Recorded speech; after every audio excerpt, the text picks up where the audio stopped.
Love Brewed in an African Pot is arguably the first film from a private production in Ghana, and this was made by the legendary filmmaker Kwawansa. The main characters of this beautiful movie are Abapia and Jokwansa.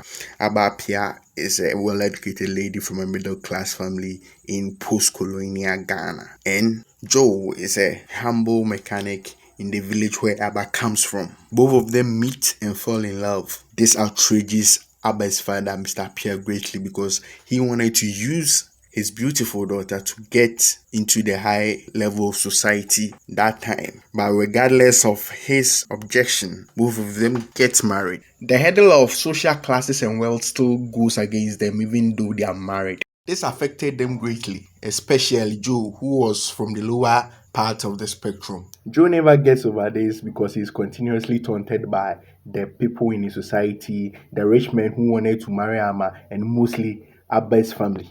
Joe becomes overwhelmed with his insecurity to the point that he attacks Amma by pushing her to the ground, which causes Abba to lose their first child.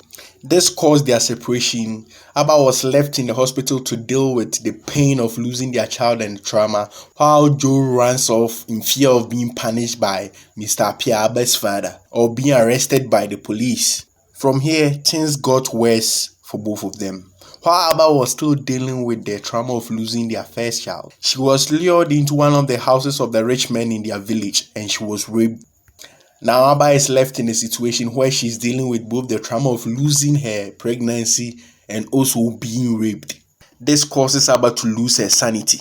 Her family tried everything in their power to help her recover her health. They sent her to hospitals and even to a shaman so that he can help her get back her sanity, but nothing could help her.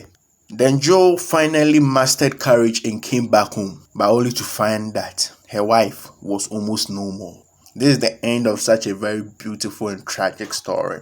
And I like the way Kwawansa told the story. The acting was on point. Mrs. Anima, who played Abba, played a role very well. And the elements used in telling the story, the African culture, the wrestling by the beachside, everything was done on point. This is why this is one of the masterpieces of Hollywood, because it captivates everything from our culture to the kind of people we are. Even though it dealt into situations that were dire and mad, but it still told a very good Ghanaian story.